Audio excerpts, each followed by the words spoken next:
Hey guys, welcome to the What Lad podcast, presented to you by Betcha. Here's a little sample of what's to come in this episode. I always got told you're too small, you're too small. Yeah. And they're like, oh no, we're not picking you. We need to pick people who we can see as moving on to professional. Oh, true. And you're just too short. I had one season of club playing prop into pro rugby. Wellington 19s, I'm standing there under the post, someone's going for a penalty, and I was like, oh fuck, I had a seizure. Next minute I know I'm off drinking water on the sideline. Jamie come round and he's like, oh mate, I'll come see you. And he stands up in my lounge, he pulls his shorts up like he does, and he goes, I got Colin Slade. And he's like shooting Colin Slade on the wall. I got Jared Hoyata. And he's like, I got Aaron Smith.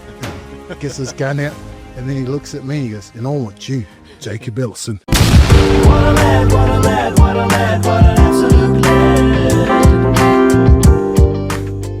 What a lad. Well, today I'm joined by one of Wellington's finest lads. He was the tough front rower who had a massive engine and proved it time and time again with the Wellington Lions, the Hurricanes, the Highlanders, and of course the Māori All Blacks. He also spent time in Japan plying his trade with the Sonic Blues, but off the field, many suggest there is none better. The ultimate team man who gave everything every time he wore any jersey. Post-footy, he started his own company. He's an emerging director of the New Zealand Māori Rugby Board and has raised 3 wonderful children. He's the ultimate lad. It is, of course, the great Jacob Ellison. Welcome, mate. Mate, I was wondering where's he going to go? I thought you'd have to make a few things up. Made nothing up. I didn't miss much out either. Yeah, but you've done well, mate. Like post-footy, that's somewhere where I want to start with you because you have done that post-footy transition better than most. Well, I tried it twice. Yeah. So 2015, we come back from Japan, the initial one. So finished up in Sanix, needed surgery on the arm, and I come back and had the surgery. And then I thought, no, I'm pushing it too far. Let's give it a miss. Yeah. And my whole goal was, okay, let's step away from rugby, and then what can we do from there? Oh, yeah. But rugby's, it just keeps pulling you back in. So I started doing up my rental. It's like they've been left on its own during the rugby career. Yeah. And then from there, our North Rugby Club needed an RDO. They said, 20 hours a week. I said, oh, yeah, cool, I'll do that. They ended up 60 hours a week, paid for 20. It's just going around to schools coaching. Yeah. And then did that for a bit. And then rugby come knocking again. There was a gig in Japan, second div, I think it was actually third div. Yeah. Ash Parker helped me out. Oh, that's right. He goes. Was your brother over there as well? He was at Rico. Oh, yeah. Sorry. Tom might have been home. No, he was Rico, and then my little brother was there playing for Yakult. Yeah, that's right. Yeah. So, I mean, the whole dream was get to Japan, and then they had sailed. So how it went was the wife went away for a trip. I can't remember exactly where she was. I got a call from Ash, and then following their coach, and said, oh, mate, we need a tight head. Can you come up? And at that stage, I'd probably dropped about 10 kgs, looking like a scrawny coach. And then I was like, oh, yeah, I can play tight head. I've never played tight head before. Were you always a loose head? Yeah, I was always loose head. And then I was like, he's like, 3rd division, you'll be fine, mate. Yeah. So I was like, send through the contract and I'll have a look at it. And so it was a 3-month thing. They trained Tuesday, Thursday nights, and play Saturday. Yeah. And I was like, I'm sure I can bluff the tight head. And I said, yeah, I'm ready. It's actually still it. The wife come home and she's like, oh, what have you been up to? And I said, I've just got a contract to go back to Japan. She's like, oh, what? We're over with that. You're not a rugby player anymore. We're looking at life after. And then it was like, it's 3 months and here's the figures. Yeah. And then she was like, oh, when do you go? I was like, next week. So I was on the plane off. Left the wife at home with the dog, and she was sort of like gone for a few days, and then my husband's just left me. Did you have kids at this point? No kids. No. Oh, yeah. Kids' journey took a while, but yeah, no kids, so that was handy. Did the 3 months up there and loved it. Yeah. Same old Japan things. A lot of the things that you miss from coming home. Yeah. So I think I was home for a year and a half or so. Yeah. It's just losing weight. How'd you go at tight head? Oh, mate, it wasn't too flash. But they had another guy they signed from Cuban, Oh, yeah. and he couldn't play because he was the sort of Japanese stand down, they don't like people jumping ship. Yeah. So I took that first year or first 3 months and managed to hold my own against these 30 kg props, which helped. But 3 months in, thought it was over, come home, and then the coach called up and they're saying, company were happy, they want you to come back. Oh, must have nailed tight head. And then, so I said, no, I can't make, it was left the wife, I'm doing this transition. And then they said, we can make it short term again. Yeah. So they said, another 5 months. So I had a stint back home, still trying to work on that transition. Oh, yeah. So, which was helpful. And what were you working on at that point? So I was RDO, and then I got in with another mate, and we were doing rugby academy trips. Oh, yeah. So we brought some kids over from Argentina, Yeah. Chile, and we had set up an academy. Is that what you were thinking you were going to do? Nah, as I said, I wanted to get away from rugby. Yeah. But the coaching, the sort of opportunities just keep coming up. Yeah. So I went back for that 5 months and let that, that happened over 4 years, come back, and then it was sort of like, we're in a better spot. We earned some money over a short period, which was cool. Yeah. And then Dad had so they brought out the new finance qualifications to become as a financial advisor. And my old man had been doing it for 20 plus years. Oh, yeah. And then I was sort of like, he goes, mate, I'm not going to do this ticket. He said, if you want to jump in, jump in. So I went and done the study, and I was qualified to be a financial advisor, and Dad wasn't. Oh, yeah. So he's a chartered accountant, and I've had a few rucks in that. But yeah, he done a month or so. So I bought into the company. So was it your dad's company? Dad's company. So Ellison Finance, he was a one-man band. Okay. And then he was like, do you ever think about expanding? He was, I did, but I just enjoyed chucking on my slippers and going into the office. Then you sort of go meet clients and that. So that's what I've been doing the last 5 years now, which is crazy. Right. How have you found it? Oh, I love it. Yeah. I mean, the flexibility to work on your own, Yeah. go out, meet new people. Some of them are challenging, and those ones you don't get as much money for a lot of them, but they're a lot more rewarding. Yeah. Seeing these people getting into their first home. Yeah. And it's always a bit nervous as well because they're taking on a big whack. You're like two parents, young parents with kids, taking on this massive mortgage. So I really care about them and saying, are you ready to take this on? Let's do a 3-month trial where they live like they've got a mortgage. Oh, yeah. Yeah. And a lot of them come back and look, man, that was tough. But they're forced to adjust if they're actually keen on it. Yeah. Do you miss the game? Oh, I did. I'm not a big sports fan. Oh, yeah. Like, I enjoyed playing it, but I'm not much of a supporter. Yeah. So, as soon as, if I step away from it and I don't see it, I sort of miss it. Yeah. I go watch a game, I start swearing and I'm passionate. Yeah. And you're like, far out. So there's still that desire there.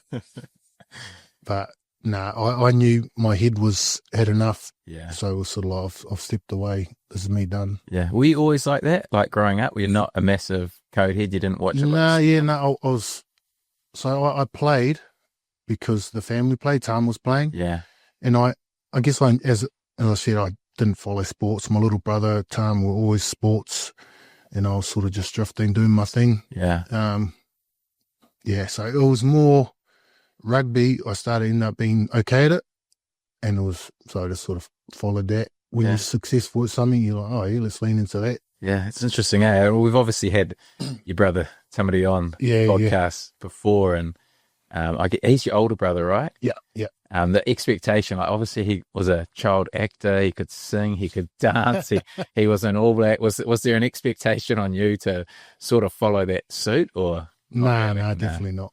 I actually did an ad. Did you? It was a farm bake ad, and we went, and it was sort of like, I don't know, you jumped on a train, and there was a guy who's reading a letter from his mum, and everyone's coming to get, and I had hay fever at the back, so I didn't really leave the back seat of the bus, and like I was sort of going up and grabbing a biscuit and jumping back, and that was the whole thing of the ad. It took a day, and then it was sort of like, man, waiting for the ad come out, and I didn't even feature. And I was like, oh, well, this shit's was like, Not my calling. nah, Tom had to stand by me, and I had a farm bake ad with, didn't even enjoy a biscuit. So it was funny. Like, Mum had put us in all that, and there was an old show called The Tribe. Oh, yeah. And that was, I don't know who remembers that now, but it was quite a weird show, and I did an extra bit on that, and the same thing. There's just sort of sleeping in the background, like, oh, we up yet? Okay. And Lord of the Rings, Oh, yeah. I was around, we were dressed up as big sort of gargoyles and whatnot, but a lot of the time we didn't feature. You just sat there all day having nice lunch. So you never made the cut. No, didn't quite feature. So I'm here, I've made it. As I was saying, you're scraping. The unsung hero, mate, of the movies. Yeah. This producer.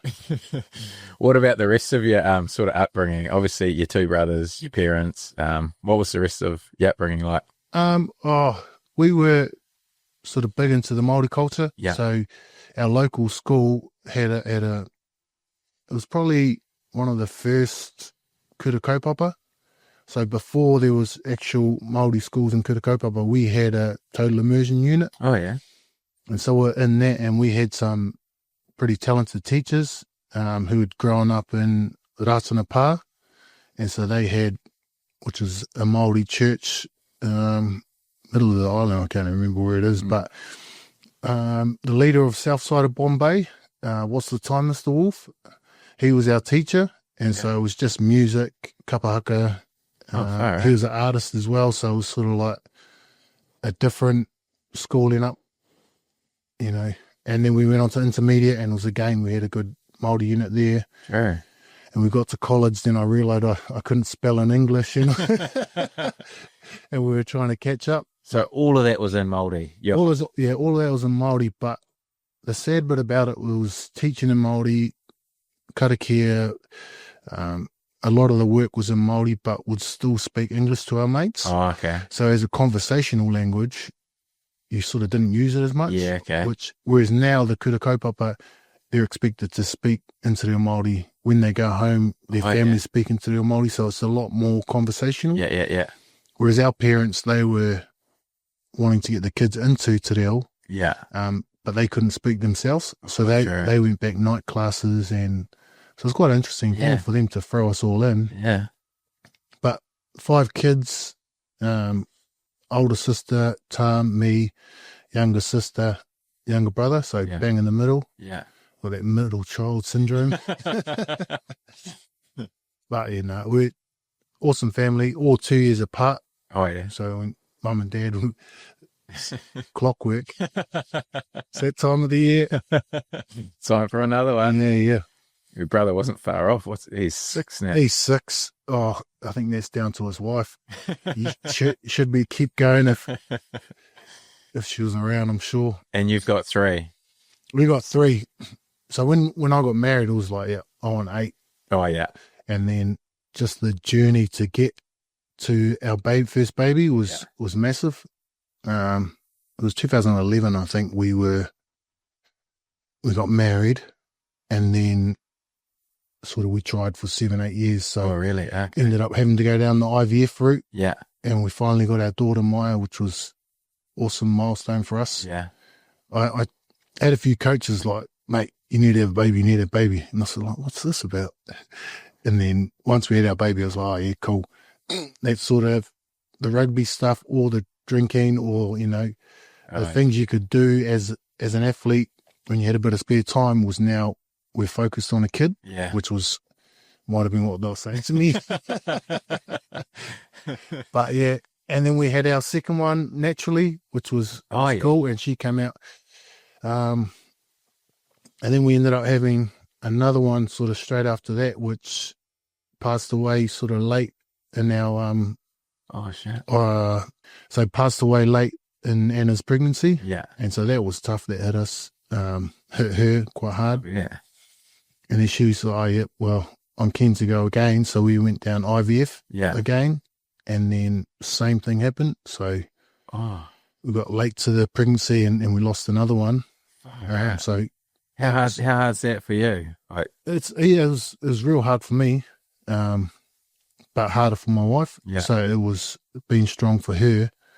But I don't know if she felt pressure that, I wanted 8 kids. And so, but she also did as well. So we tried to go IVF again. And then, so we'd lost those 2 boys and now we've got our last son, Nikora. Yeah. So I think that's us, it's like, it's such a journey to get there. Yeah. We're happy. So I went off and got the snip and that's us done. Fair enough. Was the whole IVF process a hard one? Because we tried for so many years and we had, we were healthy. Yeah. Because often if you're not healthy, you're smoking or overweight, they'll say you need to go address these things before we can help. So they funded it. Oh, okay. And we were quite successful. So we had that first round got about 12 embryos. Oh yeah. So they were all frozen. So and I mean that journey of her having to have the injections, putting the embryo in and then it not taking. Yeah. So all of that took a while, but we got there. Well, she got there. She's massive strength, and I'm proud of her. Yeah, I can't imagine the pain of losing one. In a pregnancy. It must be so hard. Yeah, and I mean, it was, and then for her to say, we'll go again, we'll try again after 2, it was massive. What's the stress like during that third one? Oh, you're just dreading the potential news every scan. There's no excitement. Yeah. Because it's like, baby's healthy. Okay. Yeah. But you can't get excited up until. Yeah. And then even right until the last day, we were like, baby's flipped and turned. Oh, yeah. And now the head's facing the wrong way. Oh, sure. And we were like, oh my goodness, not again. Yeah. But we went through a sort of private health and they were awesome. Yeah. Because we'd lost the 2 before, they were really, helped us along the journey. Yeah. Whereas that first one, when we were public, it all went downhill pretty quick and we were in the ambulance and losing a lot of blood and thinking we we're going to lose her as well. And so that was a massive shock trying to get in there and it was tough. Yeah. She's a strong woman. She actually proposed to me. Oh, really? Yeah. So how long did you wait? Hopefully not. I probably didn't give her the response she wanted. But we were here in town and she was like, we're going to my work function. And he was like, we're going to go for pre-drinks. I was like, oh, yeah, cool. And we went up to, I don't know if you know, the White House. It's quite a fancy restaurant. Oh, yeah. And we all dressed up and I went up and I was like, this is a shit place for pre-drinks. And it was me and her. We sat down. I was like, when's all the crew coming? Like, is it just me and you? And the waiter come out with the menu and I opened the menu and there's like a big photo of me in my dome. And I was like, what's this about? And I keep flicking through the pages and there was different things that she liked about me. So, you're a family man. And then right on that last page was, will you marry me? Oh, right. Into the Māori. Yeah. And I said, yes. And so you get caught off guard. You think you're going to go have a good few pre-drinks and then, this happens. So that was awesome. And then I was on a massive high. And then she was like, let's go have some dessert somewhere else. We went down to the Loaded Hog, and they used to have like a little secret cubby room. Yeah. And it was like, we'll go through here, open the door. And she'd organised our engagement party on the same night. Oh, yeah, she's confident. Just ballsy, eh? Surely I must have been giving you signals. So I went in there and all the rugby boys, all my family, everyone was there and we had an awesome night. But yeah, just I just thought I'd say that because it gives you her personality, the strength that she has. And so she's a massive part of our life. That's cool. Did you ever feel bad about not being the one to propose? At her 21st, everyone's like, he's going to propose. How long had you been together? It was quite quick. 2008 we first, and then 2011. Oh, yeah. So, maybe late 2008. Yeah, 2011. So, it all happened. But at her 21st, everyone's like, he's going to propose. So, I just pulled out a haka. I just said that. I want to do a haka instead and see how that goes. We didn't quite get the proposal that she was after. But she got a good haka. Yeah, mate. One of the best. Lone man haka. I was waiting. I was like, Putty Wiku was there. Was it solo? No one picked you up. Nah. No. A solo haka, they would. Just what she wanted. Yeah. She's like, is this going to be it? He's like, he's not getting it. I'll do it myself. Oh, far out. That's classic. And then your rugby journey, so you're obviously at the Māori schools. When did sort of rugby take off for you? So me and Tom, we were soccer. Oh, yeah. Early. And I was at school and, we'll play rugby with your mates. Yeah. How'd you go at soccer? Nice stuff. my skills, Goalie? I couldn't hit rucks at, it wasn't goalie because I probably couldn't block it. So I was the guy just before goalie. And if the ball came, I'd just hit it down the field. But we'd play rugby at school, primary school, and, I was bigger than most, and no, you're not allowed to play. Oh, true. Oh, yeah. But we have a bit of fun. And every year I was like, I'm not playing soccer this year, Dad. I'm going to play rugby. And he's like, yeah, that's cool. And I'd go to my cousin's house, Fraser, and he'd be like, come play soccer. And then it's like, twisted my arm and I went back to soccer. So it wasn't until maybe under 12s that we played the first season of rugby. And then it was slowly just got into it more and more. Yeah. Made the Wellington under 16s. Oh, yeah. Were you always a front row? No. I started on the wing. Oh, just Very first game, I think I got out 60 minutes. In the last 20, you're like, no, you're moving in, mate. So I realised, seen enough. I realised I was a forward. So I played lock all through school, age grade, and it was sort of under 19s. So I think I was captain a few teams at lock. Yeah. Me and big Jeremy Frush. Oh, yeah, the combo. Yeah, Mark Reddish. So we all went through, it was 3 locks, and I ended up moving to flanker. Because like, we got to Hurricane schools and they're like, oh, no, we're not picking you. We need to pick people who we can see as moving on to professional. Oh, true. And you're just too short. Oh.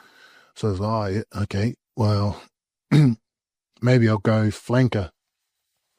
So moved to flanker and played blindside for Wellington Colts. Yeah.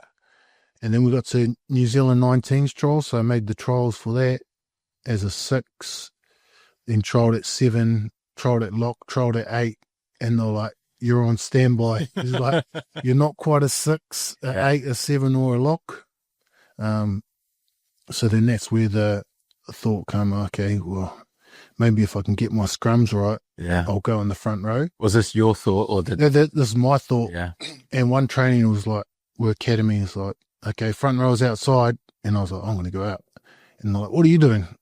I just want to give it a nudge. And after that training, I was like, no, it's a silly idea. But yeah, I looked into it. And then the union, and they're like, oh, it's not a bad idea. And we went, and I was sort of like, oh, you're tossing this up. We went to a scrum camp with Chrono down south. Oh, yeah. And it was early days. I think Owen Franks was there. He was squatting the house down, and I was still half flanker, half line out, half lock. Yeah, I was. So I was still playing club rugby at 6. Oh, yeah. Finished that, and then at the end of that, I got approached by someone to go over to Ireland for one of the club seasons. Oh, yeah. And I was like, oh, yeah, sweet. I jumped at that and went off. And actually surprised I come home because I loved it. Oh, yeah. Yeah. But when I come home, so I played Wellington Colts and I was captain at the Wellington Colts as a 6. Went to Ireland, and when I come home, they said, I was still eligible for the Colts, and they're like, I want you to be captain again. There's Richard Watt and Chris Thurlow. Oh, yeah. And then I was so like, yeah, I'm keen to be captain, but I want to be prop. And they're like, what? I was like, have you played prop before? I was like, yeah, I went to that scrum camp with Chrono. And so I started my first round at prop as Wellington Colts captain playing prop. And my neck just got ripped to shreds every game. So just not being able to keep my head up. Yeah. But yeah, I got through it. And then I had one season of club, 2007, first season at club rugby playing prop. Mm. And my dad was coaching the Wellington Bees at the time. And I was playing, I started slowly getting it and learning. And the first time I sort of popped my tight head, I was like, oh, I can see where they enjoy this. Oh, yeah. But that was few and far between those pops. And I said to my old man, I was like, man, if I get my scrumming right, I might be in the Lions or, there or thereabouts. And he goes, if you don't get your scrumming right, you're not even in my team, mate. So that was an ongoing battle through my career, the scrumming. And so I went through one season of club rugby into pro rugby. So it's fast to learn. So there wasn't a lot of scrumming that went down. Yeah. Yeah, and when you jump in a team with a bunch of All Blacks, they don't want to scrum at training. Yeah. Oh, no, we're good, mate. So I was sort of like, okay, when do I scrum? When do I practice here? Yeah, so that was a slow transition from the wing into tight head in my end of season Japan. Yeah. So when you're playing your first game of NPC, how are you feeling? Especially at scrum time. Oh, mate, I tell you this, we were playing Hawke's Bay and I was off the bench. And so it was like, we're warming up. And then they're like, Jake, you're on, sort of 5-10 minutes into it. Yeah. And I was like, what? Hang on. I haven't even done my first warm-up. And this is when Namir Tialado got knocked out by Clint Newlands. Oh, yeah. And King hit him. And I was sort of like, I'm going on. And my first scrum is against, I'm propping against Clint Newlands. Yeah. But luckily I didn't know that he'd just knocked Nazer out. We all were doing our warm-up. So I didn't have that fear. But there was a game where Hawke's Bay got up and they were going crazy. And I think it was their sort of claim to fame. Oh, yeah. But there's also the game where Tamalolo was going crazy at John Swalger. That's right. So were you the other prop in that? Yeah. So I went on at Loosehead, and poor Johnny, I think he thought he was playing 80 minutes at Loosehead. Yeah. But Namir got knocked out. So back when you only had 3 props, he was going to play loose, come off. Yeah. He got forced over to tight. And then he's got this song in the size of a bloody brick shit house just going at him. And I was like, oh, yeah, I'll stay over here with the guy with the 7 foot who just knocked out our 130 kg prop. But I come off that and I loved it. Yeah. It was awesome. And then following that, I managed to start most of the games for the season. Yeah, and that went real well first year. Off the back of that, we got picked up in the Canes. Yeah. So I played that first year Canes, didn't get a lot of rugby. They used to actually call me the Ignition. So that was my first nickname. And that's because Tim Fairbrother, he called him Motor. Yeah. And when you only had the 3 props, we had to warm them up on the sideline. Yeah. And so I went, and my whole job was like, I went to pre-match.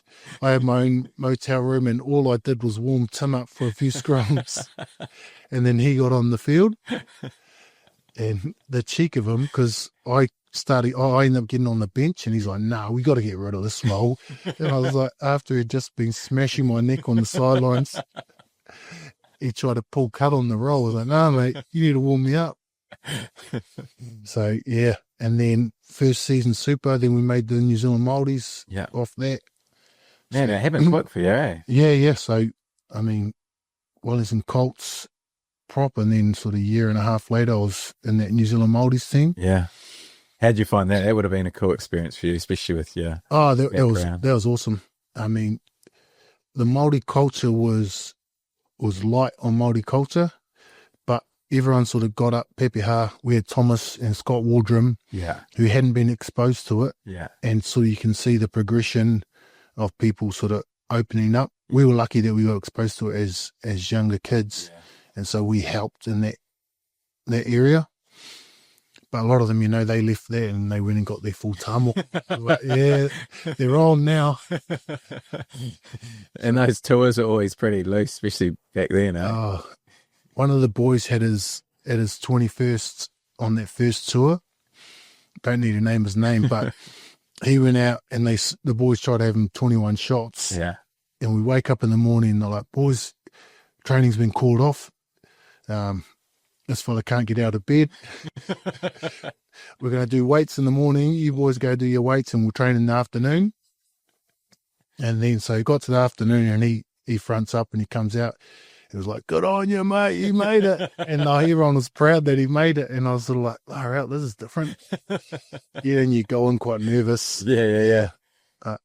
There was a few occasions early on where you're like, oh yeah, bar out. First game for the Canes. Andrew Hall, I think, is propping against Tony Woodcock, and they're talking about the cricket when we're going into my first scrum, and I'm like, mate, how are they going? It was like, I haven't got updates, and then I was like, Engage was like, right, focus. This is my big debut. Yeah, so it's classic. Is it always good conversations in those front rows? Like, do you often talk to the front rows, or only if you know them? Only if you can hold a scrum up, because normally when my face is on, mouthful of dirt. Yeah, no, I was always nervous times going into a scrum. It's like, come on, do well. And when you did, you're like, oh, sweet. And it usually set the game off and set the tone. There's been a couple of games where felt like I was under the pump. Yeah.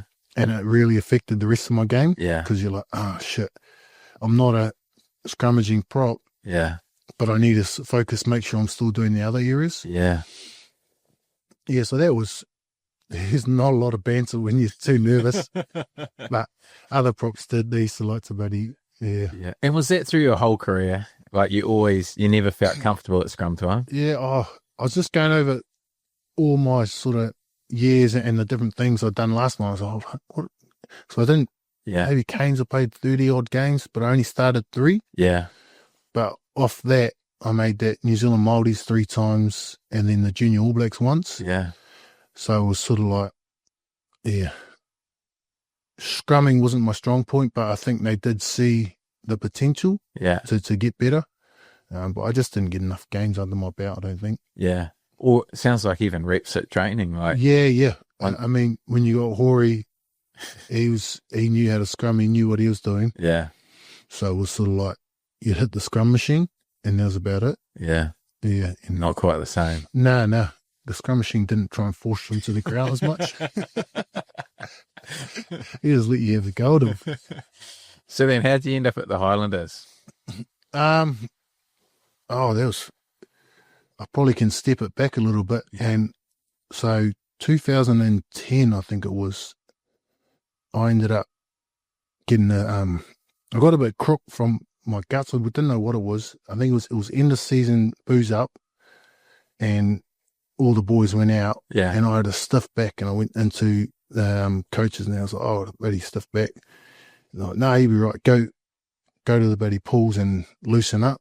Have these Voltarens, and because it was still Mad Monday happening, I had Voltarens and a sore guts, and I was still trying to drink, and I was like, it's not a big mix. We got to the stage where I was like, man, I'm bloody had it. And we had to go to my auntie's, uncle's, it's my auntie's funeral, and we were there, family gathering, and I was like, oh, far out. And then they were like, you right, cuz? And I was like, yeah, my guts are sore. And then I sort of like nearly flaked out. Oh. And I'm like, shit. And it got me, Dad rushed me into A&E out Porirua. Yeah. And my guts was sore, and they like listened to it, and okay, get to the back and we'll have a look at it. And then, we're going to need to take you into Wellington Hospital. So I jumped in the ambulance, and they gave me some meds to sort of relieve the pressure. And on the way in, I just started farting like mad. And I was like, oh, sorry guys. And just kept farting the whole way. And then when I got to Wellington Hospital, I was like, I feel sweet. So I got to the stage where I was like, I got to play this up because I don't actually feel that bad anymore.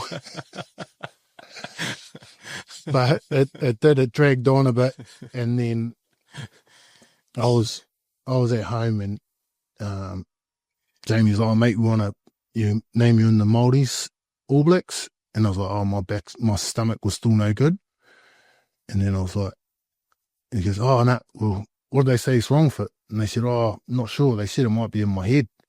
And he goes, well, I'll pick you. Was your stomach actually sore? Yeah. So still sore. Still sore, but Not just covering. that really relieved the bloody pressure for that stage. But so I ended up getting the camera down the throat. Oh yeah. And the other way. Yeah. I recommend taking their advice and let them put you to sleep. But I try to tough it out, but just enjoy it. Yeah. Just see the experience. So I decided not to go that way. Yeah. But that'll happen. He picked me. I went on that Māoris tour, and it was sort of like I couldn't actually play. I went through the whole tour and couldn't play because your stomach. Because of my stomach. Yeah, far out. But they kept me on, and then Jamie come round and he's like, "Oh, mate, I'll come see you." I said, "Oh yeah." He came round and he goes, "How are you?" And I was still sort of like having my issues with my stomach, and I was like, "Oh yeah, I think I might be right for ITM Cup." And he's like, "Oh no, I'm coming round. You hear the news, mate?" And I was like, "No." And he goes, "Got the job for the Highlanders." And I was like, "Oh yeah, oh, sweet." And he goes, "I want you to come down." And I was like, "Oh, yeah, I could be keen." And then he goes, No, before you answer, he goes, "I'm not just going around, buddy, picking anyone. I got my sniper rifle, mate. I'm out there, I'm picking players." And he stands up in my lounge, he pulls his shorts up like he does, and he goes, "I got Colin Slade." And he's like shooting Colin Slade on the wall. "I got Jared Hoyata." And he's like, "I got Aaron Smith." And he gets his gun out, and then he looks at me and he goes, "And I want you, Jacob Ellison." And I was sitting there with my sore guts, like, oh. What, were you laughing? Or Oh, no. Couldn't laugh. There's no laughing at that fella, especially with a sniper rifle. But yeah, that was, so he sort of, and then. He got you. No, he didn't. Oh, he didn't. Hammer slipped. Yeah. Yeah. Hammer slipped in and gave me the story that I was his number one. And Jamie McIntosh was the captain down the Highlanders. Yeah. So I thought, oh, mate, Hammer's saying I'm number one. I'll stay here. So I signed another 2 years with the Canes. Yeah. And then I didn't get picked. Didn't get a game. True. So I played on the bench, not getting picked for that whole season with Hammer. Oh. And I was like, mate, I thought I was number one. Yeah. But I was actually a bit further down the list. And then it wasn't until all these players were leaving. Johnny was off to Argent. A few boys, that's when Hori and that weren't getting picked or re-signed. Yeah. And then I got a couple of games. And so that was 2011. So I still had another year on my contract with the Canes. Yeah. Ended up coming into Hammer, and he's like, "Oh, mate, we're going to let you go." And I was like, far out. So I went from number one, had this sort of two ready to pick me. Yeah. And then got let go from the Chris Canes. Yeah. And so I reached out to Jamie, and he goes, "Oh, yeah, mate, I've signed all my props, but if you sign off Otago, I'll bring him down in the wider." Oh, far out. So even though he missed me with the sniper, I come back begging. I was like, "Can you take me, please?" Yeah, but What was the reason behind not going? No, the fall between being number one to. Oh, I think he realised I couldn't actually scrum. No, I played a couple of the preseason games and went all right. And then, I just wasn't getting picked. Yeah. He had set with his props. And then I got injured. Oh, another little spanner in there. So I come back from my sore stomach. And what was the sore stomach, by the way? What was I think it was an ulcer from the vaults. Oh, so sure. I ended up like getting a stomach ulcer, and that sort of shut down, and it was putting pressure on my spine and that. Oh, yeah. Any sort of pressure on my spine was sort of like far out. Oh, yeah. But it was sort of undiagnosed. Yeah. But that gas and that was like something that happens from the ulcer. Yeah.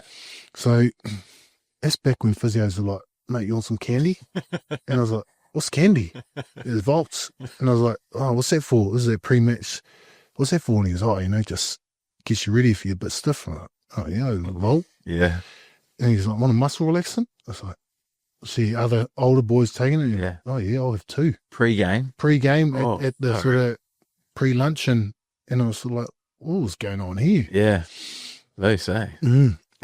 So I come back from my sore stomach, and this ITM Cup, played the first 3 games and got to the third one, and I was sort of like, I was first 3 games off the bench, getting back from my back. Then I'm holding the pad in the warm-up for game versus Auckland, and Lima Sopoanga comes on, trips up and lands on the back side of my knee, and I tear my MCL. And I was so like, he's just been in the media, and I've been going, this little bugger. Yeah, so he tore my MCL. I strap it up, and I'm on the sideline. So I went from starting, you're on the sideline, just see how you go. Yeah. And I was like, oh, no, I'm all right. I'm going all right. But any change of angles, you're like, oh, shit. It was fully torn. Fully torn. So then that was half of the season. And then following that, Reg had played some good rugby. Yeah. And then just didn't get another crack. Far out. So then you moved down to Otago. Moved to the widest Otago. Highlander. Yeah. Wife come with me. Yeah. Prior to that move, I said, I'm not in the Canes, I'm wider. I want to get surgery on my elbow. So 2008, I dislocated my elbow, and then it just got quite arthritic. Oh, yeah. And then so I said, I'm going to finally have surgery because I'm not on contract. Had surgery, and then Jamie's like, yeah, I'll still take you. And which, having a coach on your side has been massive. So he said, oh, yeah, I need a surgery on my elbow. Yeah, I'll take you. And this was 2011 World Cup time. And 2009, I was in the Junior All Blacks, and I thought, oh, man, that's my target. Yeah. And now I'm sitting at home with a bung elbow. Yeah. And I had painkillers after the thing, and sort of like take that. And I was like, oh, yeah, sweet, I'm back. My elbow's awesome. And I got to the stage where I was like, oh, my elbow's sore. And I was wondering, and we had all our family around watching the World Cup final. Yeah. And I was like, fuck, my elbow's sore. And then I was like, woke up in the morning, and it had been swollen and it was infected. So I got rushed into the hospital again. They opened it up, had to clean it out, and they were like, oh, yeah, it's worse than we thought. So I got a staph infection in it. Yeah. So I was 2 weeks in hospital, and they opened up the elbow, washed it, closed it, opened it up. So they did that 3 times. And then I ended up having to take an antibiotic drip in my pocket that was lined into my arm for like the next month or so. Oh, wow. So that was sort of like, I had like the spaghetti arm. Oh, right. And then Jamie's like, oh, mate, I'll come down, rehab. And so that took a while to get back on that. Yeah. So I started lifting lots of tin and squatting. I was like, I need to be strong. Yeah. Played the club season down there, and just before mid-season break, prolapse disc in my lower back. And I was like, far out. I was like, am I going to get a break here? Yeah. So prolapse disc was this, I think it was our bye week, and I come back home to Wellington, and I was like, it wasn't too bad. It was a little bit stiff, and then by 3 days later, I couldn't move my leg. I was like limping around. My wife's like, what's wrong with you? I was like, I don't know. Got down there, had the scan, prolapsed, and it was like, have surgery to clean it, or you sort of just but because there was no real pain, it just wouldn't fire. Yeah. They said, "Oh, the surgery only really relieves the pain." So I went off without it. Made it back to ITM Cup for the last 3 games for Otago, and that's when we were in the finals and that for the second division. Yeah. So played in that, and then same thing. Jamie helped me out, picked me in the Māoris again, and then finished playing that. So that was my 2-year span from going Canes. Thought I was going to be 2 years to end up going down to the Highlanders and playing a couple of games. Yeah. Yeah. Man. What was your headspace and during those injuries? Sort of take it all in your stride. Yeah. Because there was sort of, I think the one that hit me the most was Hammer. Oh, yeah. Saying, we're not picking you. Yeah. And I was like, I gave up this opportunity to go down to the Landers with a coach I knew who backed me. Yeah. To Hammer saying I'm his number one, and then just probably getting 1 game or 2 or 3 games out of that 2-year period. Yeah. So that got me. But other than that, the injuries and that, they can, get on top of you. But sort of it is what it is. You've committed to this lifestyle, and started prepping for life after. Yeah. When I was down in Landers, I ended up doing real estate papers. Did you? Oh, yeah. Qualified real estate agent. And mate, you've got so many, many tools in there. I don't know what I was up to. I was like, I need to do something because, so I didn't get picked up for the Landers that next year in the wider. Yeah. And then I wasn't sure what I was doing. So I ended up, Jamie Joseph again was like, mate, club in Japan might want to sign you. And I was like, oh yeah, they're looking for a prop. Reach out to Bushy. Yeah. So I hit my manager up, and then he goes, oh yeah, I'll look into it. And then sort of a few weeks didn't hear anything. And I said, oh mate, how'd it go? He goes, oh no, they're not taking props. And I said, oh okay. So I went bush. I went, the outward bound course. Yeah. So there was a Kaitahu Iwi did an Aoraki bound, which was outward bound and Kaitahu. So learning a bit about your culture at my iwi, and we started up top of Nelson, wherever that is, and we made our way all the way down to Aoraki Maunga, and we ended up doing a bit of one of the passes. But they have that 3-day, you go in the bush on your own, take a Mars bar and whatnot. Yeah. And you stay there, you don't talk to anyone. And we did that, and I come out, and they're like, oh, Jacob, we need to rush you out. There's no reception. You need to go speak to your wife. And I was like, oh, what's happened? And, you've been off the phone. And then they drove me till we got to reception and then I spoke to my wife, and she goes, Japan wanting to sign you. You need to hurry up and call Paul Tito. Oh, sure. And I was like, what? I'd just been in the bush for 3 days. I got on the phone with Fish, and he's like, mate, he goes, where you been? He goes, you need to sign this contract ASAP. But what was Paul? What was a Fish? He was doing, he was an agent. Oh, was it agent at the time? Oh, yeah. Yeah, so he was an agent. Yeah. And I said, oh, no, my agent's already reached out to that club, and they said they weren't keen. And he goes, no one's put your name forward, mate. Oh. And I said, oh, what? And then so he goes, no one even spoke to them. So I ended up quickly rushing off to the petrol station. They printed out a contract, and I signed it up, coming from the bush. And so the wife was pumped. We were looking at going into real estate, selling houses, and then we're off to Japan. So that was, another one of those fucking... Is that why you feel like you were so prepared for life after footy? Because you're always feeling like it was far away. Yeah. It was... It's one of those things where you don't feel real secure. Yeah. You're in that middle ground. Yeah. Like, you got your pros. Although you're sort of making these teams, you're like, I haven't played a lot of games. I haven't done a lot of reps. Yeah. So there was always in the back of the mind, okay, what am I doing? I've taken on a couple of mortgages. Yeah. How are we going to sort that? My wife was working throughout, so, the goal was marry well. Tick. Yeah. But it was, I guess that's one of the things where you're a bit nervous on what you're going to do Yeah. After rugby. Yeah. And then so you're sort of prepping. And when you're going, you're not long term, you come out of school and they're like, we sign you for 4 years. I come out of school, maybe we're 2 years into it, and funny story, I'll give you another funny story. So I think me, Mark Redis, they're like, oh, All Blacks are in and they need to make up some numbers.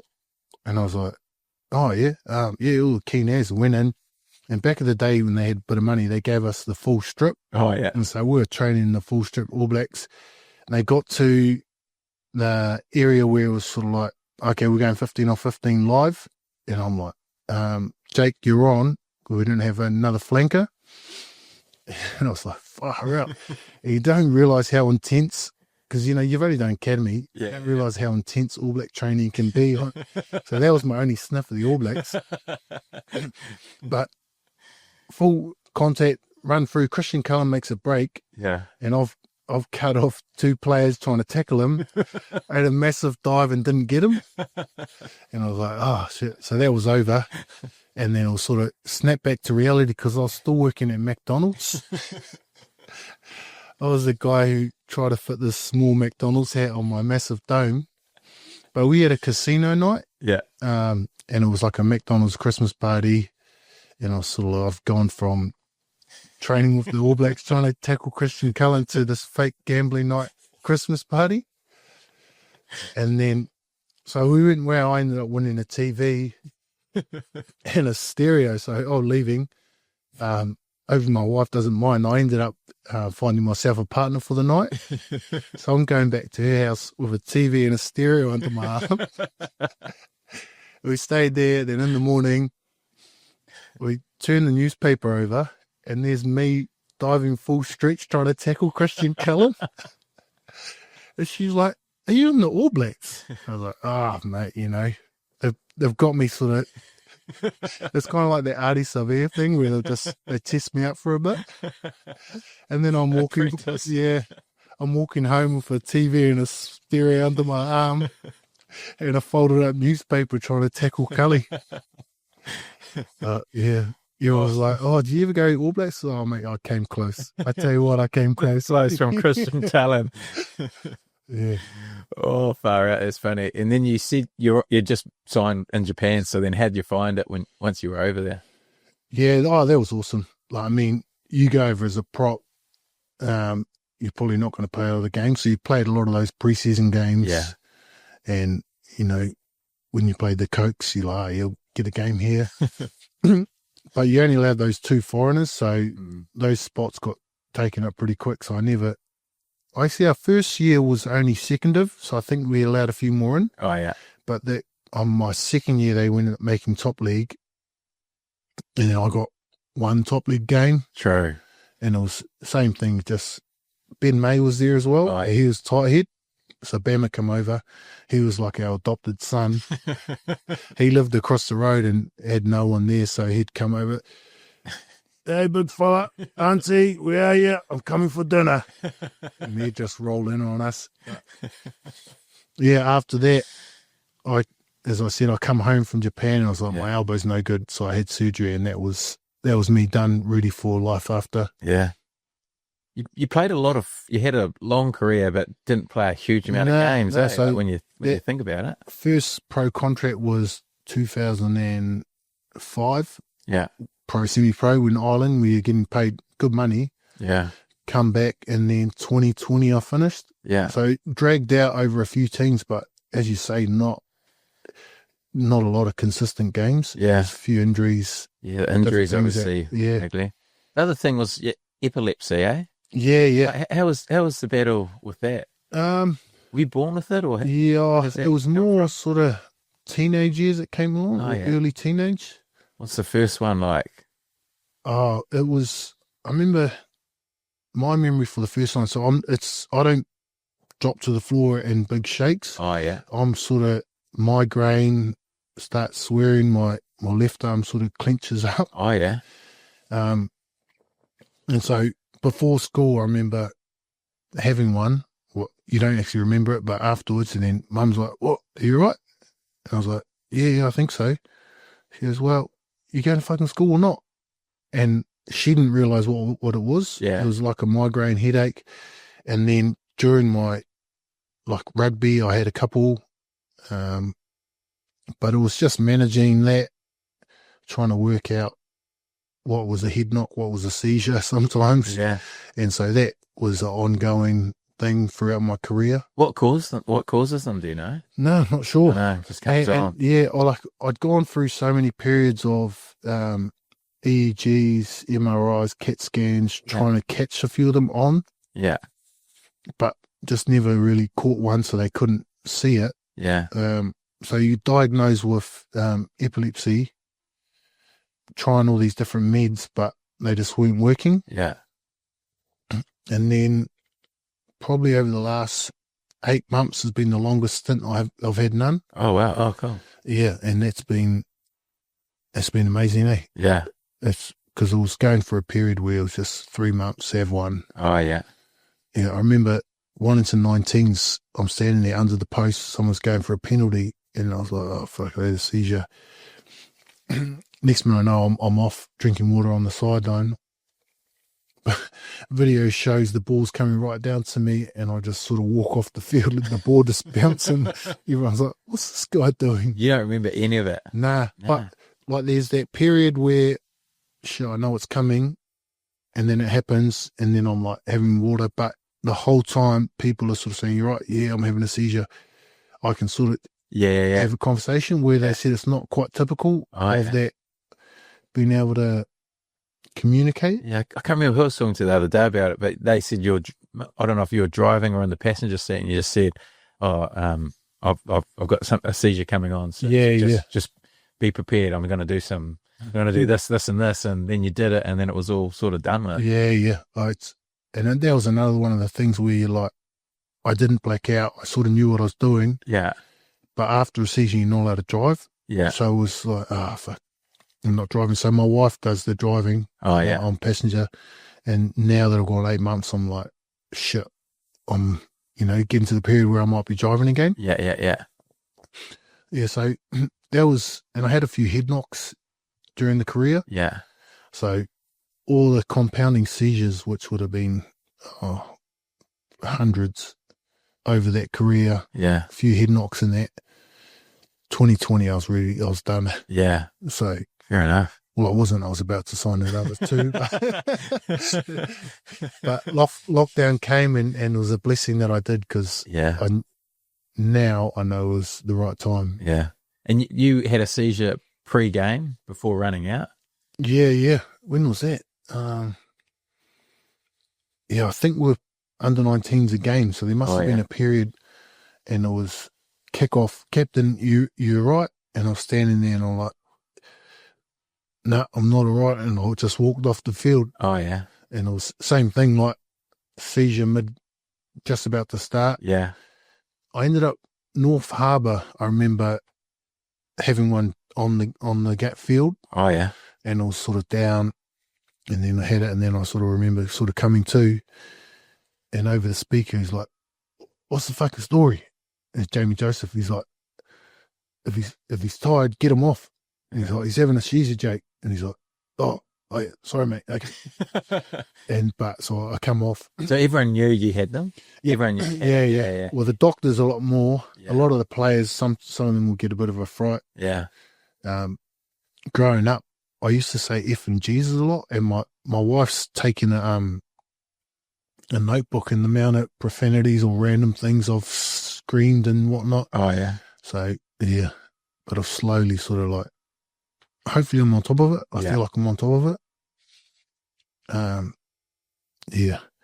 Went to a spiritualist church. Yeah. And the strange thing was, like, that's not me. Yeah. That's sort of weird about that. But my mum, she's been into it forever. Yeah. She was like, oh, come along. And the lady was going around giving readings, and then she's like, oh, just as I finished, I want to come to you over there, sir. I was like, oh, yeah. And then she's like, oh, I've got a young, a stocky Māori man here, and he's quite he got a lot of mana and pride in the Māori culture. And I was sort of thinking, oh, okay. I think he's one of your grandfathers on your dad's side. And then my mum's like, oh, yeah, I know who this is. And also my dad's koro, he was one of the leaders of the Māori battalion. Oh. And so she was there, and he said, oh, okay. He's saying, oh, look at you. He's you're doing really well. Look at you, and that's awesome to see. And he goes, oh, and he also said, are you into carving? And I was like, oh, kind of, because I just sort of looked in at carving, and I'd sort of working at maybe that's something I wanted to do. And then she was saying, oh, he said, you've found something that you should do. He said, you should lean into this, and you got your ideas and go down this journey.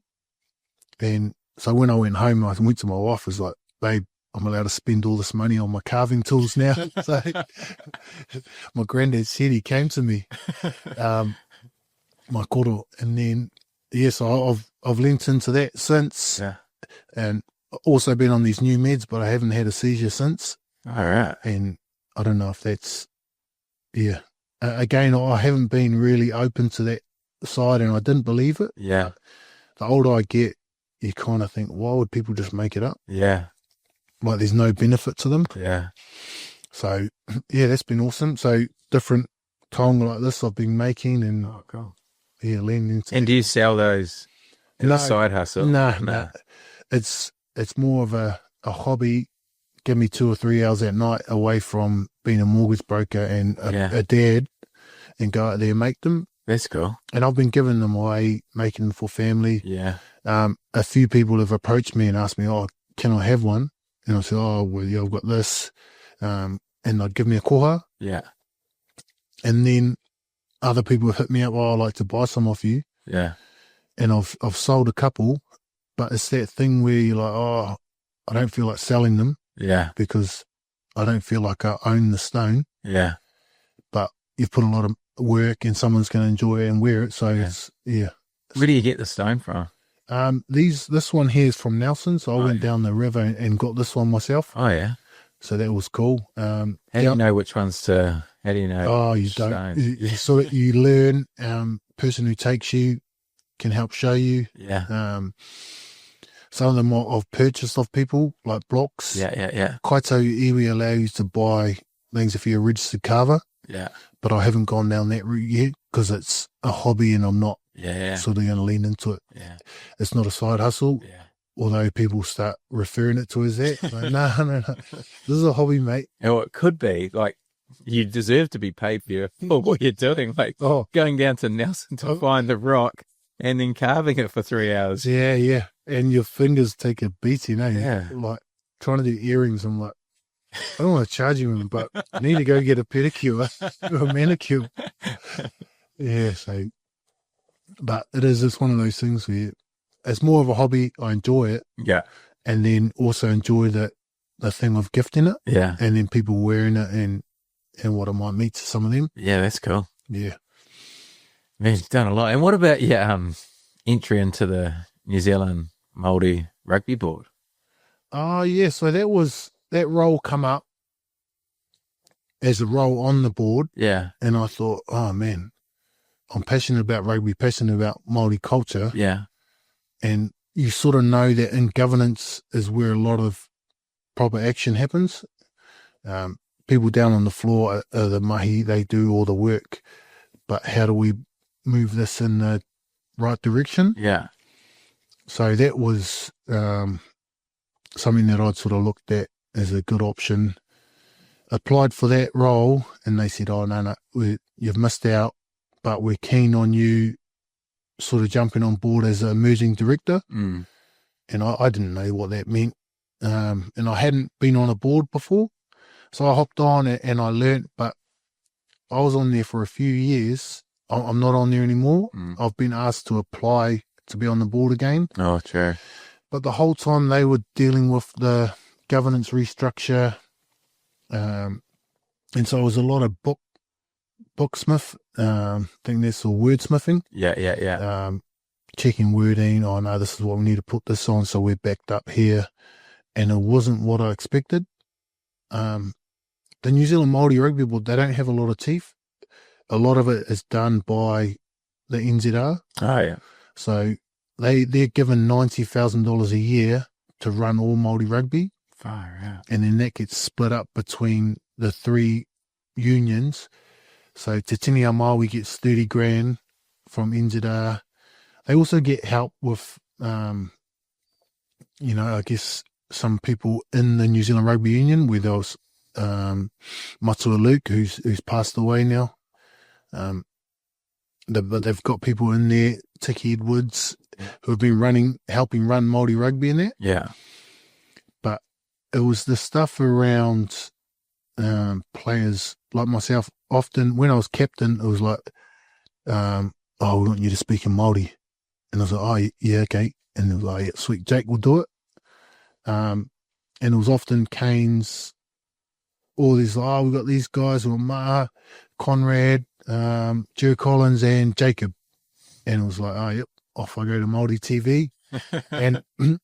And so I think the support around that area, because you're just relying on myself to represent a union, whereas you're like, mate, I could be saying something random. You could get in a guy who isn't really the face of Māori rugby, but they can speak it. Yeah. So it was that side of the game that I wanted to look at more. But in the Māori Rugby Board, I didn't think that was where we were going to achieve it. It's interesting, eh? So there's a few different ideas that are happening. And then again, having lost our babies in that period, not really telling the board and trying to just go with it. And then having another son, I was like, oh, mate, trying to run a business, do this, and have 3 young kids. So I was like, I'll step away. Yeah. And since then, they've asked, and I was like, no, I'm not ready to dig into that.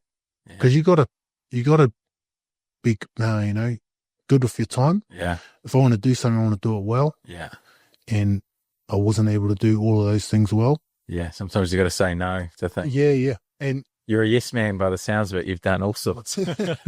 you can, there's someone else that can say they can put a lot more time and probably give a better result. Yeah. Yeah. So, that's been it, man.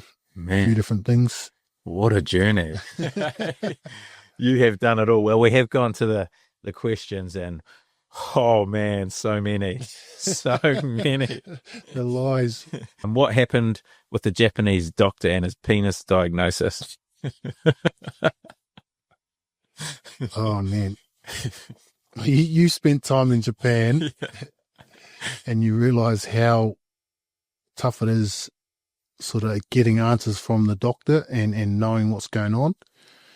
So I was having my seizures while I was over there, and I had a few different scans, tried some different meds, and we ended up getting into to see the top specialist, and my translator's there, and he's saying to me, what you have is all in Japanese talking, and I'm looking at my translator, like, what's he saying? He's like, oh, muzakashi ne. And I was like, oh, okay. And then I said, oh, what's he saying? He says that you have penis. And I was like, huh? Yo, what's this got to do with my epilepsy? And then I was like, no, I said, I've got a penis. And he goes, yes, you have penis.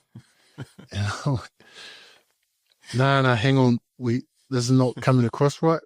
What's going on? And he said, you have penis. Everybody with penis has seizure, but not everybody with seizure has penis.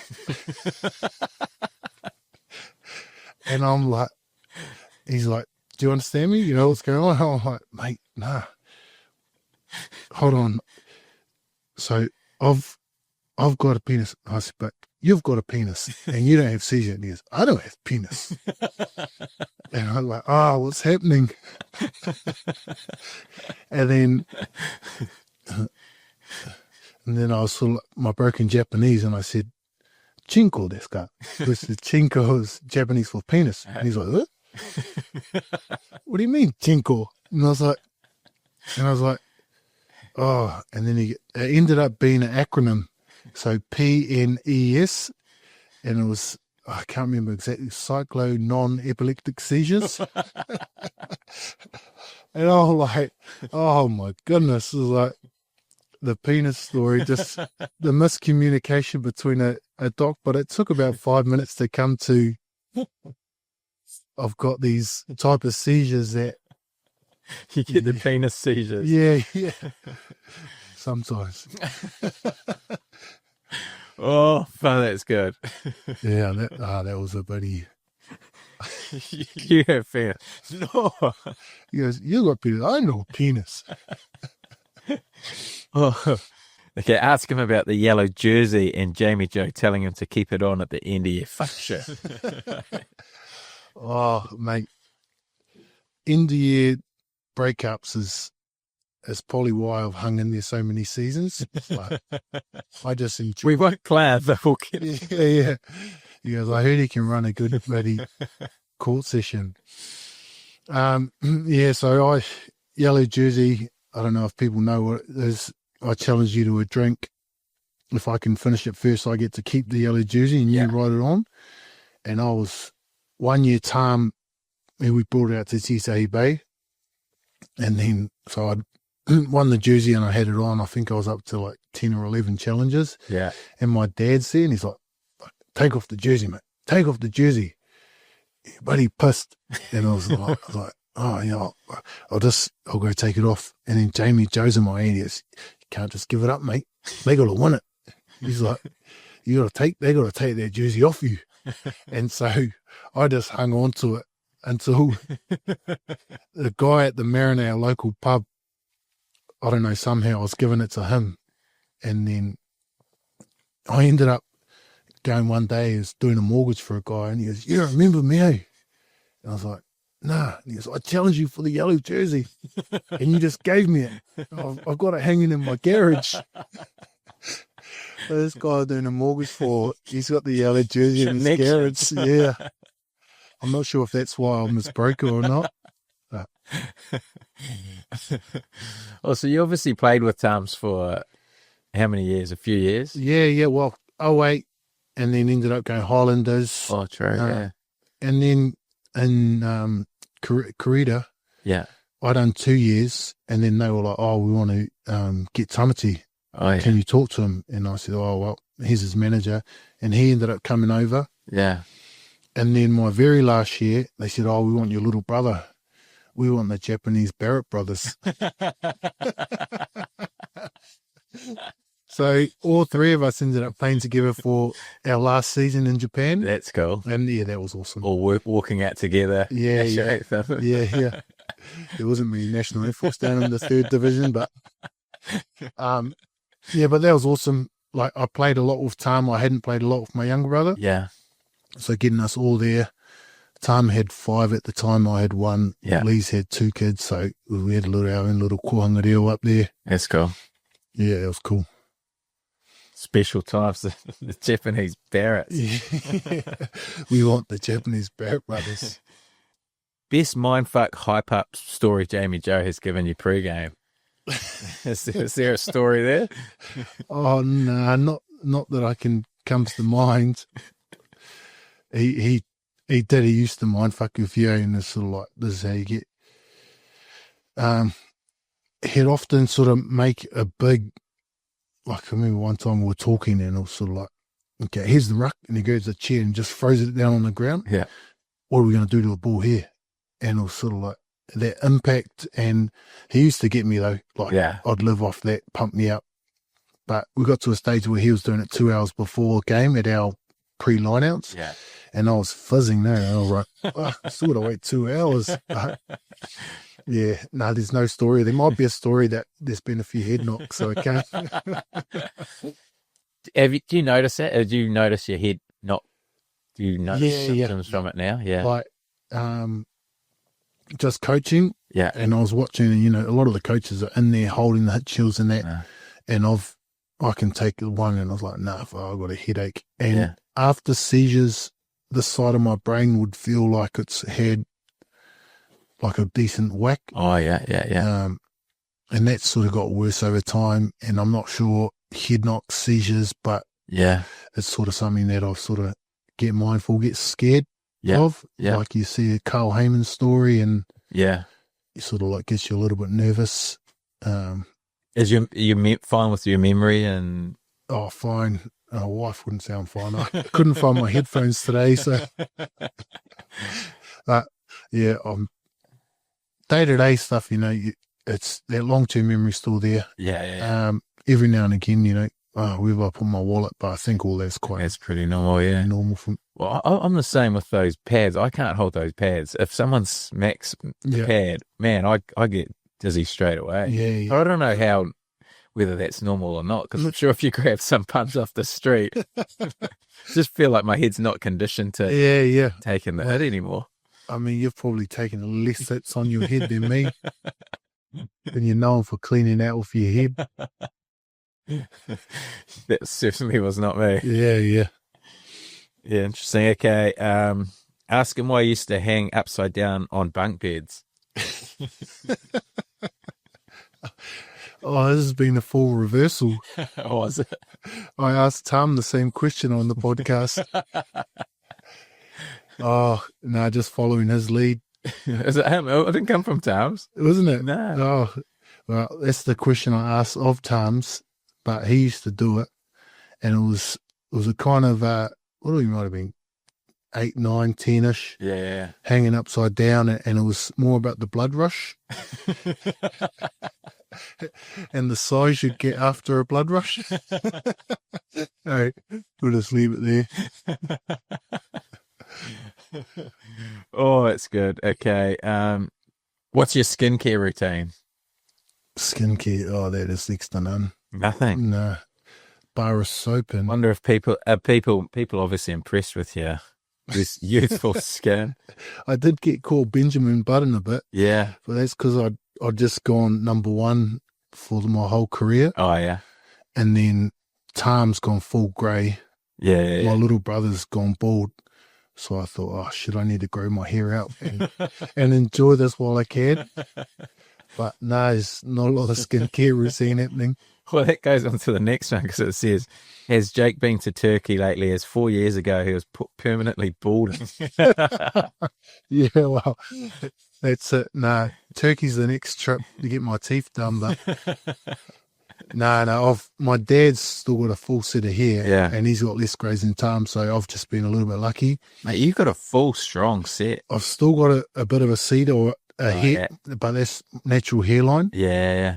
I sort of like looked and I thought, oh yeah, but yeah, I've been lucky, but also not that lucky. Yeah. I've got a cow's lick here. I've got a double crown, and then my back of my head's quite flat. So I'm a hairdresser's nightmare, eh? And that's the reason why I've just gone bald for so long. It's like, oh yeah, can you fade it here? Can you do that? And I was like, oh, just take it off. Not with a double crown and a Yeah. cowlick, mate. You can't do anything. No, you can't do that haircut. No, that doesn't work. It's like, yeah. Oh, it's good stuff. Okay. What does he believe stopped him from becoming an All Black? Wow, little do they know you were this man. far away. I think it was the TV and the speaker system.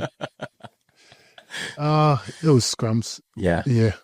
Like it was not being able to nail enough consistent time in my scrummaging. Yeah.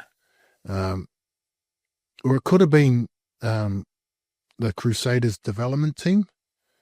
They really took it out of me. We went down Highlanders wider training group, and I was captain for that. And we got to a certain scrum, and we're propping against Nepal Lalala, Yeah. Cody Taylor, and Joe Moody. Yeah. And it was like, bar out. Scrum wasn't even the best day, so I got up and gave him a shove, and I thought maybe this might help me. I've shoved him and sort of ended up in amongst there, and then he's just punched me. Who has Nepo? Nepo. And then the whole Crusaders pack is just on there pounding on me. It was funny because Ash Parker, we ended up playing together. Oh, yeah. And he's come over the top with a couple of shots. And the only guy that's come in to help me was Jared Hoiata. Oh, yeah. And so Ho's come over the back, and then it was sort of like broken up there. I was like, oh, we've both got yellow carded. I was like, that might have been the writing on the wall right there. But me and Ho were like, mate, we set them up, showed them what they needed to do early, and now they're all three of them All Blacks. Oh, that's good. Okay. If you started your career again, what would you do differently? Pro career? Yeah. I feel like it fell in my lap, eh? Like I didn't expect to be a pro rugby player growing up. Yeah.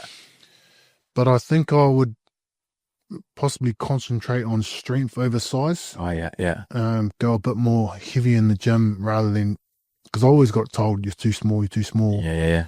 But I think it was more I was too weak. Strong enough. Like I had good body strength, moving bodies, transferring onto the field. But when you get into a scrum and you just need to squat out, I think that would have helped me a lot. Yeah. So that would have been it. And then possibly not as many rucks clean with my head. Buddy, Queensland cleaned out one, just split my dome open. Yeah. But back in the day where it was like, go off, get stitched up, come back on, and I just couldn't remember any of the line-out calls. And I'm like, what's going on here? I think it's just commit to the strength side of the game. Yeah. It's a lot of physical stuff. I think the mental side and the way I prepped and that was all good. Yeah. I think someone would probably tell me to back off the drinking, but I enjoyed that too much. Yeah. That's part of the reason why I played. And not drinking to get pissed, but it's sort of just catching off your mates. Social side was massive. Would that be throughout the week for you, or was that just mainly post-game? That was mostly post-game. Enjoy the wins and the losses. When we were my first year Canes, I thought, man, we can do this midweek. Yeah. Andrew Hall got Player of the Year. Yeah. And he was a midweeker. Yeah. And so you got guys like him, guys like Jerry Collins who could drink, but would get up and train, and gave a little bit of false hope, not false hope, but a false sort of sense of this is what pro rugby is, and these guys are amazing at it. Yeah. But so it was Andrew, one of the end of season breakouts, we went big booze night, and everyone would be like, avoid Andrew's calls, and I'll be sitting there like, Andrew, call me. So we went in and joined him, and he was he had to go to All Blacks the next day. Yeah. So we had a few. He's like, I got to go pack my bags. I'll be back, and he come back, and then we were with him till early hours. A few of the other boys were there, and then so I was hungover, and one of my friends come, and we ended up staying at his town because I'm out in Porirua. Yeah. This is back when there was no Ubers and taxis are charging you $150. So I stayed at his house. My mate tried to get up and go to work, and then he's like, no, I can't do it. Came home, spewing up, and we hung out the day, and he was sitting there and we were watching the news, and there's Andrew Hall running the yo-yo. And I was like, how is he doing this? And my mate's sitting there going, how is he doing this? It was like, yeah. Would he just chip away? Oh, just sit down, just chipping away? Or was he, did he bring a bit of fizz and energy? Oh, he wasn't big fizz and energy, but he's still good value. He's got real dry humour and, be good value. Same as, he was the white version of Jerry Collins. Oh, yeah, dry humour, really witty. Yeah. Trained the house down when they were there. I went one time with JC, drove him out, and we went out for a night, and I was the driver, and then because I had to go to the the DD's training the next morning. Yeah. And he rolls in still in his town gears, does a massive boxing session still with his shirt and jeans, and he's like, see you later, boys. And I'm like, how has he done this? Yeah. But it was just those two were like, they're crazy, eh? It's good to back it up. Different, efficient. Whereas me, I'd love to sleep till 3. Now I've got kids. I'm like, I've got to get up. Don't do it. Yeah, 2 beers, and you're like, oh, man, I can't back it up. Let's me down. Okay, last question. Best piece of advice for a Woodlad listener? I thought of this one, It's all like, this one's coming. But What was it? So, there's a quote in Te Reo Māori which is e hara taku tō I te tōtaki tini, engari te tōtaki, e hara taku tō I te tōtaki tahi, engari te tōtaki tini, and it's translate that sort of my success is not as one but as a group. And for me it was your tribe around you, the people who are around you are pretty much a driver of your success. And I felt like that was massive for me, growing up with a strong family, a role model with my brother, good coaches, a strong wife. And so I think all of that, I lean into that, where they refer to it in English a lot of the time as like who's on your bus. Yeah. And who are your support team, who are your network around you.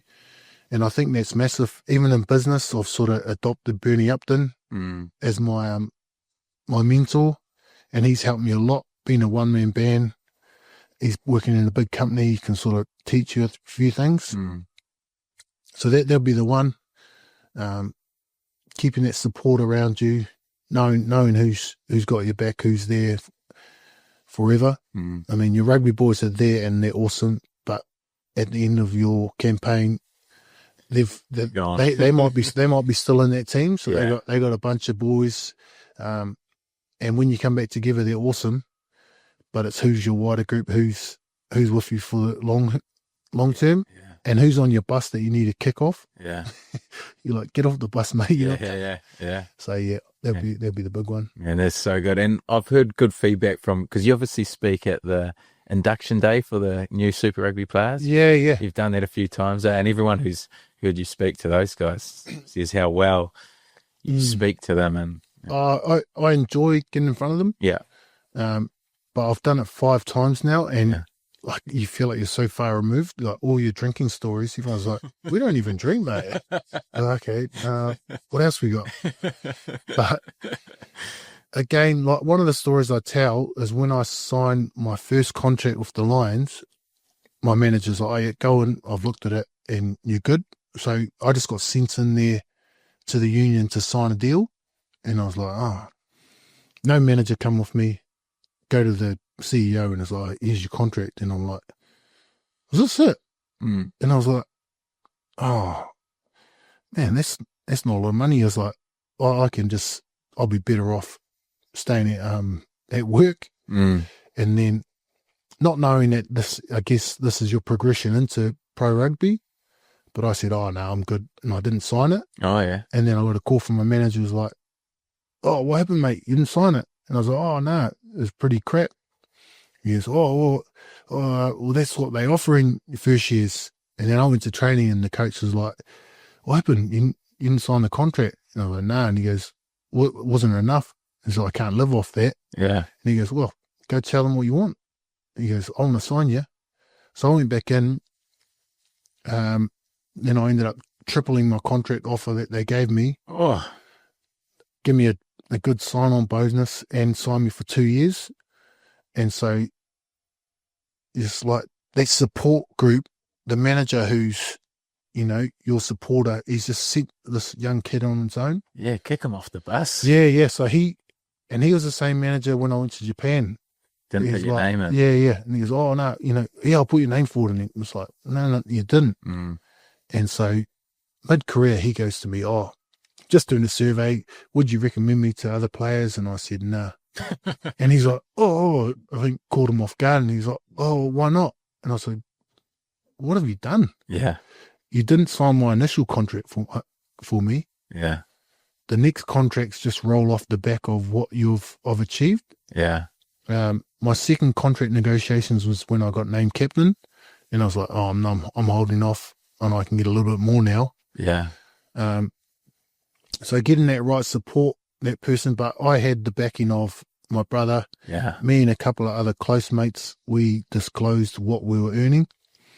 And then it sort of helped you when you're going into negotiations. And I think when you're at that top level, you've got those boys who managers are on, they know what they're doing. When you're at that level a little bit below, you kind of, you're not top of priority. You're not really making a lot of money. So you need someone there, that support So going into those young kids and telling that story, I think opens a little eyes about, you can get thrown under the bus. Yeah. And it's your own bus.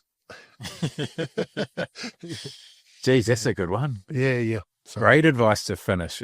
So I got an extra one out of it. yeah. Just trying to drag this on, mate. Mate, such good time, such a good yard. But I do appreciate you coming on, man. It's been some story. Yeah. There's a lot of Waterlad people excited about you coming on or some of your yarns, and you have not let them down. It's been one of the greats. When you reached out, mate, I was like, you were scraping the bottom of the barrel, but I'm privileged to be here, man. I didn't think this day was going to come. I've listened a few long runs, and it's an awesome podcast, and congratulations. I appreciate it. Cheers, mate. You're a lad. Well, there you have it. Thanks to Betcha for bringing you this episode. If you enjoyed it, please let me know what you thought of it in the comments.